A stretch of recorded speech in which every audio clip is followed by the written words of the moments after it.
Cork City Librarian.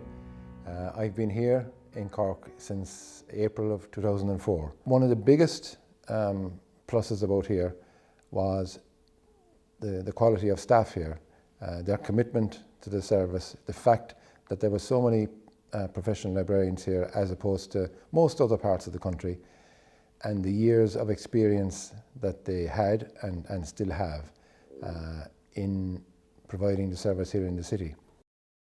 I did start my days off here in the Grand Parade, and just coming in this morning thinking of my first day here, parking my bicycle outside at the front rails and coming into this huge building. I was only 18 at the time, so it was daunting, and I spent the first 5 years here and I loved every minute of it. I'm Peggy Barrett. I joined the City Library in the mid-80s. I had worked in the County Library for a while before that, and my first position in the City Library was in Ballyfihan Library, Toytop Road Library, and I spent a very happy 5 years there. I got involved with the community and the local schools, and there were some very unusual events there during my time, such as a fashion show and the ceiling fell in because it was raining, and there was a city council strike, I think, at the time, and we had a best dressed pets competition. I had planned on getting the cheetah cubs from FOTA, but Helen Sylvan at the time was the city librarian, and she felt our insurance wouldn't be up to it. Remember that lady who comes in here? She's not so much anymore. You know her. She was affectionately known as the Head.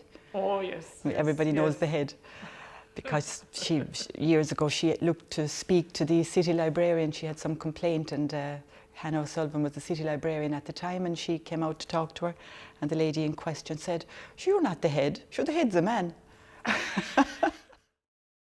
My name is Tina Healy. I'm a Senior Executive Librarian here in Cork City Library, and I joined the service in 1973, February 1973. So I'm working here over 44 years. I've seen a lot of changes in that time. I started here in the library in the Grand Parade, which is also a very different building now, as it was developed in 1978 or thereabouts. So at that time I came in, and the system was a manual system. By that I mean we had the old library tickets, cards in the books, and so there was a lot of paperwork involved, a lot of filing, and it was a very busy library. At that time there was only the St Mary's Road branch library had been built, so basically there were only 2 locations where you could come and enjoy the library service. I mean, I suppose censorship was a factor in publishing at the time, and the library had to comply with any books that were censored or, you know, were to be removed, and those that were listed by the censorship board. But apart from that, it's hard to believe it now, but the library had an objected to form that customers could fill in if they came back and disliked what they saw. Some customers employed their own censorship, in that they crossed out any swear words and anything else that was not to their liking. I remember in Toytop Road again, a woman came in one day. She was quite elderly, and she had a book, fiction book, called Beulah Land. I think it was set in the American Deep South. And she gave it to me, and I checked it back in, and she said, "That book is filthy. It's really, really, you know, obscene." So I said, fair enough, and we had a form there to fill out, if you remember, that you could object to a book, and then you passed up the line and they decide what to do with it. So I gave her the form, she filled it out, gave it back to me, and then I said, okay, I'm going to put the book away now. Well, she said, no, I want to renew it, she says. I give it to her again, like. Probably very tame by today's standards, I imagine. Yeah. Hi, my name is Breda Hassett. I'm working in the library here in Bishopstown for the last 5.5 years. Prior to that, I've been working all over the Cork City Library service. In fact, if I start again now, I'll be starting on round 2, because I've been everywhere really, in each branch, in each location. My name is Patricia Looney. I'm currently working in the City Library. I started working in Cork City Libraries 30 years ago this month. I don't know, it could be today. We'll say it's today. And I remember my first day and people saying, oh, I'm here 20 years. And I was going, oh, get a life. And now I'm here 30, I can't believe it. But I must say, I've enjoyed every minute of it. I came from a background in social work, which I had worked in for about 12 months prior to coming to the library. It was a hard job. So I just loved when I came to the library. The biggest drama was there wasn't a reserve book there for someone who came in and they'd be giving out to you, you know, and I'm kind of going, right, might be there tomorrow, you know. Bishopstown here is an absolute hive of activity, certainly not libraries in the traditional sense. And I think Patricia and myself would hope that we are not librarians in the traditional sense either, like that we've broken the mold, so to speak. And that we're, you know, that we're trendsetters. Okay, my name is Kieran Burke. I started working in the library in 1974, straight after UCC, and I was here until 2014, so almost 40 years exactly. And after a time in the branches, some branches, I worked most of my time here in the local studies collection where I'm sitting here now for, you know, for 30 plus years. Eamon Kerwin. I joined the library service as well in 1974 and I retired last year after 42 years. I worked in branch library, but most of my working career was in the Grand Parade in a number of different departments, and thoroughly enjoyed every day that I worked. The other thing that struck me was the newspaper index, which we started in the early 70s as well. And we started indexing articles from the local papers that we had. And I mean, that index now has gone to hundreds of thousands of entries. Yeah. And it's an almost unique source of information. It is, and you'd have to work here really to know how valuable it is. You know, there's information there in the papers that you won't find anywhere else. And what I found very often to meet a person's need, you know, have you gone into a graveyard up in North Cork, hang on a second, look in the index, you'll find it and get the article from the Examiner or the Echo and to be just what they wanted. And then even as often anyway, it would be a sort of a seed for a person, you know, a person would want a kind of a seed crystal to start a thesis or to start a book. And they'd say, I suppose you have nothing on such and such. And you'd say, maybe I might have something, have a look. And you might find just half a page or a few paragraphs or something. But it would be that paragraph that would sort of kickstart the person's project. And they'd go off and they'd come back in a year's time and they'd say, look, this is what I produced. And it was that paragraph or that page you showed me in the Examiner or the Echo from 40 years ago that was the sort of the ignition key for it. Like, so it was very, very satisfying, you know, to do that. My name is Helen Mechanical and I'm acting librarian in lending services in Grand Parade. I've been here for 10 years, most of that time in lending. I did a bit of relief in the branches and in the other departments, but I've been based in lending since the start. My name is Paul Custon. I'm an acting librarian in Torrytop branch in Cork City Libraries. I'm with Cork City Libraries for almost 10 years, I suppose. Prior to that, I'd worked for 20 years in Waterstones. We carry a large collection of Polish books and it would be very well used. We also have a fairly reasonable collection of French and Spanish, German, Russian, Serbian, Slovakian. We have a couple of Chinese books, we have a few Japanese books. There are very, very few people who come in that we can't provide at least 3 or 4 books in whatever language they're looking for. Yeah, but Polish would be the biggest. Polish and Spanish actually, and we have a Catalan collection as well, quite a good Catalan collection. I suppose it's the whole thing of the library is a social space. So that people will use the library as a space, either a meeting space for presentations. Take for example in Torrytop, there's the Coder Dojo. It's not just book clubs and it's not just the traditional fare that you'd expect from libraries. So this is Heritage Week, so there are lectures and talks in all of the branch libraries and in Grand Parade, about various aspects of Irish heritage. Yeah. There's one tonight on the signs of Cork, the street signs of Cork. Oh, yeah. That should be really interesting. We've had a lot of interest in that one. We also have an exhibition space in most of the libraries. Yep. And we would have ongoing exhibitions, some created by ourselves and others by outside people. My name is John Mullins. I'm Senior Executive Librarian with Cork City Libraries with responsibility for e-library services. I joined Cork City Library 45 and a half years ago in 1971, and I worked in an old building where children's, reference and adult services were all under one floor, now taken over by our lending department. And then I went to library school, I came back, and we had our first 6-day mobile library service, and I worked on that for 6.5 years. One of the happiest times in my life was the 6.5 years I spent on the mobile library. We must remember now, this was a city mobile library service. It was a trailer, an Arctic trailer that was dropped on a particular place every Monday.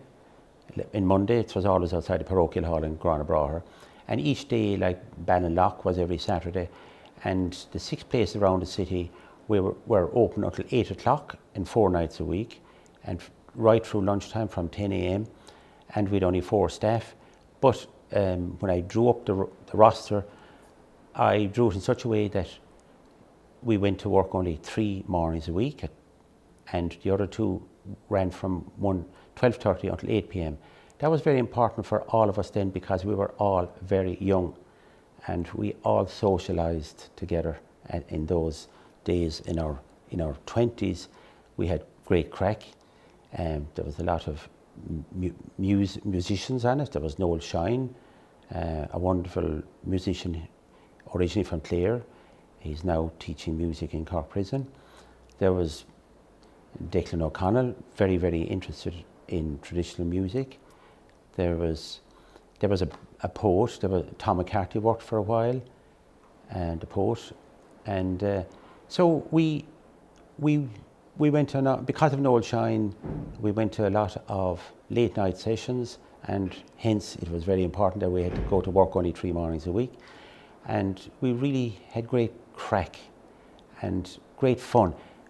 We had only one rule, and I always repeat it: keep the customers satisfied. Tá suimiging ag leabharanna Carfacocky I gcúrsaí Gaeilge is féidir le daoine tactaisteach agus a gnó a dhéanamh in Gaeilge. Cuireamid teachs our siomhanna gréasáin in Gaeilge, agus bíonn achtraí éagsúla in Gaeilge súlan seo, agus cuireamid fáilt ar roimh Gaeilge in our leabharanna. My name is Sinead Feely. At the moment I'm Executive Librarian in Bibliographic Services in Cork City Libraries. My name is John O'Sullivan. I joined Cork City Council in 1999, which I worked in what they call the Works Department, driving a lorry. And in 2007, a job driving the mobile library came along in the City Library, so I applied for it and I got it. And that's what I've been doing over the past 10 years now. When I was in Mayfield Library, I started the Library Link service to the housebound in 1991. We had no van at that time, so I operated from my car, literally the boot of my car. And then in 2007, when I was here in Grand Parade, we got a library van plus a driver, which is John here next to me. So we have a great team working with the Library Link. It's operating from the other branches as well. And John goes out on it every day, and then we take turns from the various branches going out with him. When it began, I will admit I had no idea what I was getting myself into until I met Sinead and we sorted these things out. But then it went from Sinead doing all the work, we'll say, regarding calling the people until we got settled completely. Then one person per library branch took over the housebound service for their area, and therefore it kind of blossomed from there till this present moment, where each branch would have somewhere in the region of maybe 10 houses to call to, maybe We start on a Tuesday morning, then we have the nursing homes on a Wednesday, which you need. Then Thursday morning we all different branches in different days of the week, except Mondays, which is exciting, needless to say, and stories that could not be told on camera, to be honest about it. Yeah. But on the overall, what it does really is that it takes a lot of pressure off of families for having to bring their elderly parents to libraries, and we are there for them, and whatever they request, we get it. And morning, noon and night, you say we could only call there, couldn't we? We have done it morning, noon and night. Yeah. So therefore, I suppose to make you wonder why this service wasn't up and running with the last 25 or 30 years. It gives people a sense of independence as well. They're not, like you said, John, they're not depending on their families That's going to the library. And, and they look forward to the visits as well. They look forward to the chat. Yeah, Sinead is right, because over the years, it's a case of just, well, certainly, we'll say from different branches that if I'm on my own or with somebody, it's just simply a case of knocking the door and walk straight in, because they know we're there. And then again, we tend to call two people around the same time every time they're due a visit. And again, as regarding the people themselves, if we get no answer, we call back maybe before we finish. Then we get no answer, we have next to kin that we ring and say, oh, is Mary or Johnny, should they be home? And which is great, especially the way the world has gone nowadays. We like the milkman and the postman, we're just part of their lives over the years. My name is Reardon, and I've worked for Cork City Libraries for 26 years now. A huge amount of that time was in Northside branches. I was 11 years in both St Mary's Road Library and in Hollyhill Library. So I've recently come back into town after 22 years in the branches, and I'm back here in the City Library. And Eileen? So my name is Eileen Cassidy. I work with the Children's and Young People's Services. I've been in the library service for about 20 years now, since about 1996. Worked mostly on the north side, actually, like Anne, but came back into town about 6 years ago to look after children's services. I always wanted to be a librarian, I really did. I think when I was a library user from a very young age, and I remember going into St Mary's Road Library with my mother when I was a child. We were living in Knocknaheeny, but there wasn't a library there yet. And you had to be 6 to join the library, and I wasn't 6, but my mother had told me to shut up. And when the librarian, who was still in the service, asked me my age, I said 5. My mother gave me a dig, and I had to say 6 to pretend that I was joined, so I could join the library. And I used it as much as I could, 2 books at a go, and I'd have taken more if I could. And when the library opened in Knocknaheeny, I started to use that as my main library, and it's funny that I ended up then managing both of those libraries afterwards. So I came back to it. But I did always want to be a librarian. I also considered being a teacher or an interpreter, but as soon as I hit teenage years and saw what teachers have to put up with, I kind of went back to libraries, and it never entered my head that I wouldn't. It's a great job, great variety, great scope for creativity, and I think the best thing about working in this is with fabulous colleagues. I don't know of any other workplace where people would be working together for 20, 30 years and would, know so much and support each other in their work and personal lives as well. So it's a great place to work. Some things change and some things stay the same. We're serving communities when you're in the branches. So while there are small changes in what you do, the overriding principle is still the same. We're serving our communities. We're giving them their reading materials or their information needs, whether that's in a paper book or a newspaper or whatever, or if it's just a community space. I think that if anything has changed, it's moving even more towards community, and I think that's nice. We are perceived as a space where people will help you with your technology, where it's not necessary somebody nice will help you if you're stuck, But technology it's our tool, it doesn't necessarily have to define what we do, it's just a way of getting things, and it's not compulsory either. We're not forcing anyone to have ebooks, we're not forcing anyone onto the internet. We'll just as happily give you a book. Just on what Anne said about having to lie about being 6 to join the library, whereas now people come in and they might have a 3-year-old and they're hesitating and saying, can we join? But actually we join kids from birth. So that's a huge change. I think Ger showed me something in the bylaws a couple of years ago where you couldn't join the library until you could read, and children who couldn't read couldn't even enter the space, whereas now the focus is on getting them in from birth so that they will start that reading journey right from the beginning. Yeah. It's not going to work. It's not going to work. You need if you even think back to Anne joining the library when she was 5 and she should have been 6, the librarian is a huge, huge part of encouraging, inspiring, helping a child navigate the library. It's a huge, huge world you're asking them to enter, and they're so young. They need somebody who's going to guide them through and help them access what they're interested in, what they want, what they need. And it's also a person who is somebody in the community that the child is learning to interact with and learning to trust. So it's about social skills as well as about, you know, where do I find this book?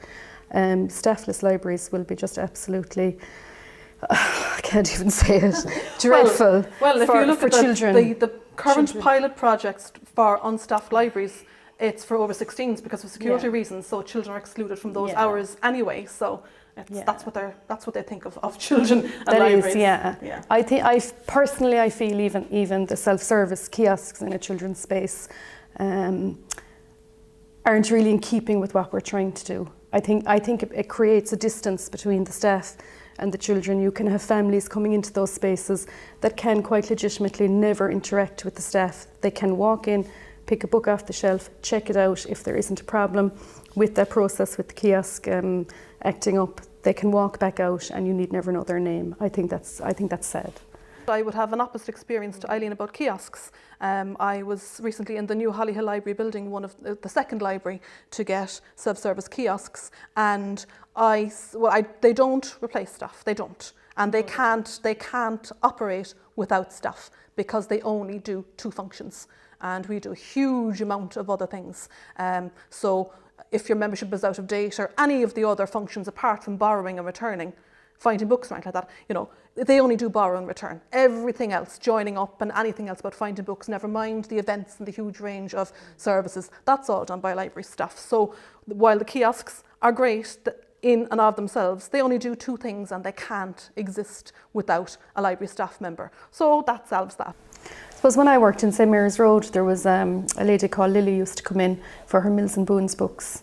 Now she was in every day, and she knew the days that the new books were coming. And if you hadn't kept the new Mills and Boons behind the counter for her to get the first choice, you were in big trouble.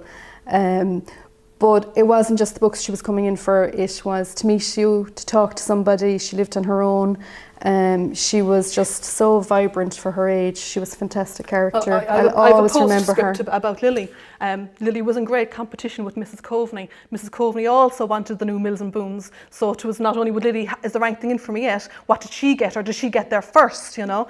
And Mrs. Coveney died, and didn't Lily stop reading the Mills and Boons? But you know, you do get very close to people when you work in a community. You do see families grow up, and if you're there for a long period, you see children growing. You see them on their communion day because you might be near the church, and they'll wave, you know, look out the window and they'll wave at you as they're going by, or they'll make an effort to come in and show you the dress or whatever. I mean, and you see them, you know, when they're going to secondary school, and then, you know, as time goes on, you see them with their own children, you know. So when you're in a community, it's like everyone stands out because you are part of the community, you know, you're a pillar of the community. It's brilliant.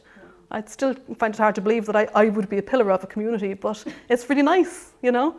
I think as, you know, the second city, we really need a showcase building in the centre of the city, because the City Council has really committed to libraries down through the 125 years. There's no doubt about that. We have such a healthy book fund, even in tight times. And yet, if you're a visitor to Cork City and you come into the Grand Parade, which is the headquarters of the service, you would not believe that there was any sort of pride or faith or investment in the City Library Service. That's what I would feel if I was a visitor. I'm very, very hopeful. I think that libraries have a fantastic future. I think communities, individuals, families are all looking for that space where they don't feel alienated, where they can feel part of something, and I think that we'll really come into our own there. My name is Dervla Dennehy. I'm the Executive Librarian in Top Library in Ballyfihan. My name is Olena Sylvan. I work in Mayfield Library.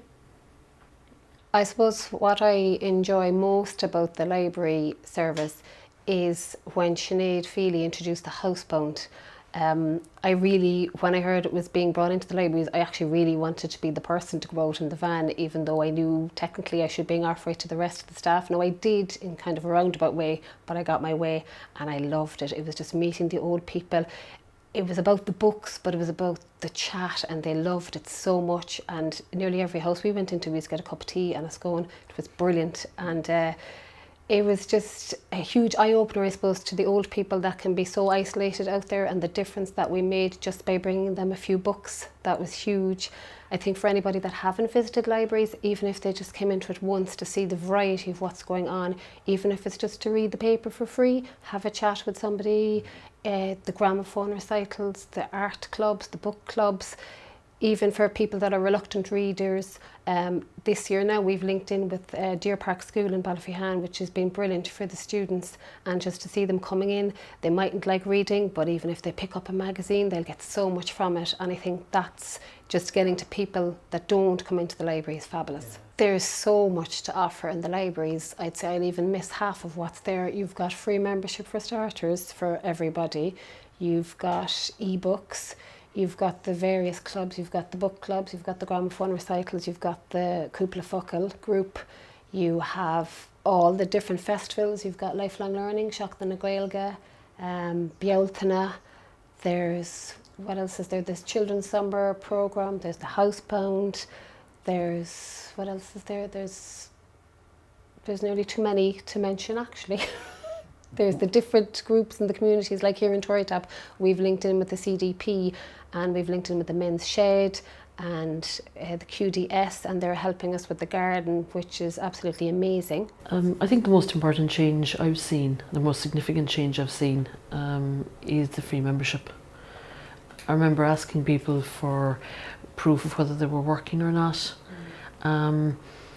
It was very difficult. Yeah. It became very difficult to ask people that, and I think the free membership makes the library an open, welcoming space for all. Your presence there is not questioned. It's open to everybody, and I can't think of any other public institution that the same thing can be said for. Yeah.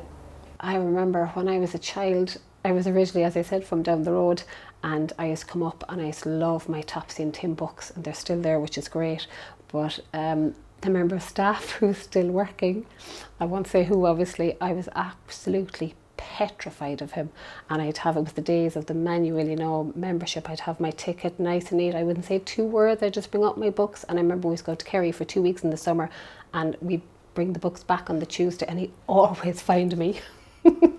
Even though I had everything ready, always find me. The biggest change regarding technology and innovation that I've come across here is the Coder Dojo, which has started as a pilot scheme here in Torrytap, and it's also running in Hollyhill.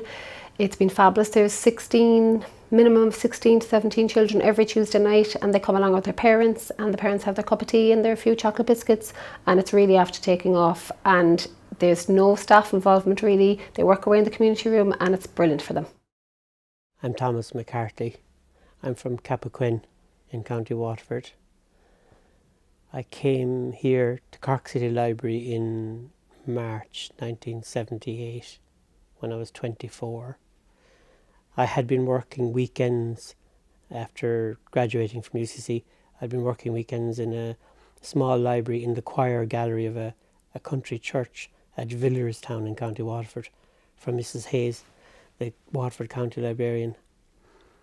And as I said, I came here in March of 78.